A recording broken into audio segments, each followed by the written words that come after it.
સાબરકાંઠા જિલ્લાના Prantij national highway 48 ઉપર આવેલ શ્રી માર્કંડેશ્વર મહાદેવ દાદાની દર વર્ષની જેમ આ વર્ષે પણ મંદિરના વ્યવસ્થાપકો દ્વારા વાતે ગાતે સવારી કાઢવામાં આવી હતી, જેમાં શિવ ભક્તો દ્વારા શ્રી માર્કંડેશ્વર દાદાની પધરામણી ઘરે ઘરે કરાવી આરતી ઉતારી પ્રસાદ વેચી ધન્યતા અનુભવી હતી।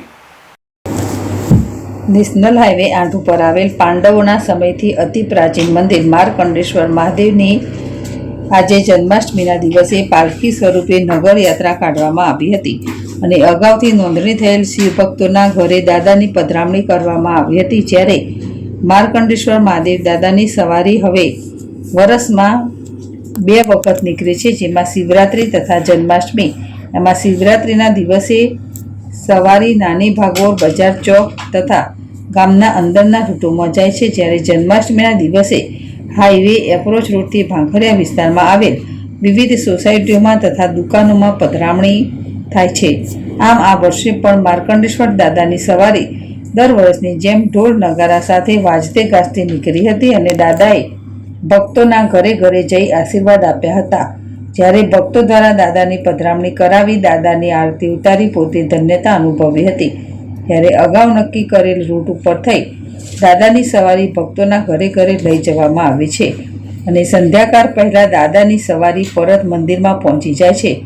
તો મંદિર વ્યવસ્થાપક યોગેશભાઈ રાવલ તથા ભૂદેવો દ્વારા દર વર્ષની જેમ આ વર્ષે પણ સુંદર આયોજન કરવામાં આવ્યું હતું। જીલ રાવલ, જેડેશટીવી, પ્રાંતિજ। હર હર મહાદેવ, હર હર મહાદેવ।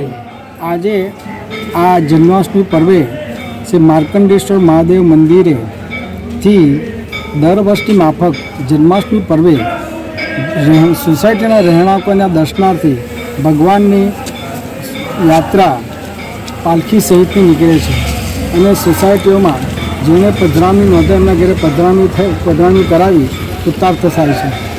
આ શ્રાવણ માસે ઘણા સમયથી શ્રી જન્માષ્ટમી પર્વે આ શિવરાત્રિના જેમ જ આપણે ભગવાનની પાલખી કાઢીએ છીએ અને આ અહીંયા માર્કંડેશ્વર મહાદેવે મેળો પણ ભરાય છે અને લોકો પધરામણી કરાવી અને કૃતાર્થ થાય છે। હર હર મહાદેવ।